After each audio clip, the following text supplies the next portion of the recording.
ବିଜୟ ଧରାହେଇଛି ଯାହା ଭଲ ହେଲା ନା ନା ମୁଁ କଥା ହେବି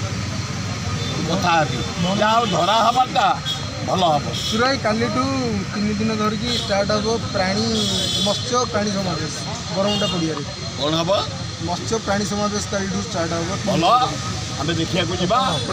ମତ୍ସ୍ୟ ଚାଷ ହେବା ଦରକାର। ଓଡ଼ିଶା ଭାରତ ବର୍ଷରେ ନମ୍ବର 1 ୱେଷ୍ଟ ବେଙ୍ଗଲ ମାଛ ଭାତ, ଦ୍ୱିତୀୟ ମାଛ ଭାତ ଓଡ଼ିଶା।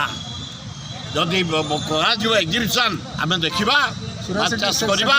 ସେଠି ଗୋଟେ ମଇଁଷି ଅଛି, ସେ ଅଣ୍ଡା ଖାଉଛି, କ୍ଷୀର ପିଉଛି। ଭଲ କରିଛି ତାକୁ। ଆଉ କ'ଣ ଯଦି କଲିଜା ଫଲିଜା ସିଝେଇକି ତାକୁ ଦିଅ ଖାଇବାକୁ ଭଲ ହେବ। ସେ କହ ଅଣ୍ଡା ଖାଉଛି, କ୍ଷୀର ଖାଉଛି, କଲିଜା କଷେଇକି ଦେଇଦେବା, ସେ ଖାଇବ ବଢ଼ିଆ ହେବ।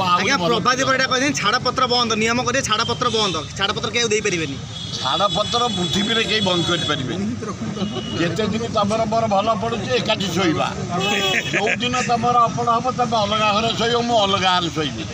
ତେଣୁ ଛାଡ଼ ଥାଉ ବା ପତ୍ର ଥାଉ, ସବୁ ଆଉ କ'ଣ ଛାଡ଼ପତ୍ର ମାନେ ଗଲା ଲାଇନ୍ ତମର କଟିଲା ଆଉ ନୁହଁ।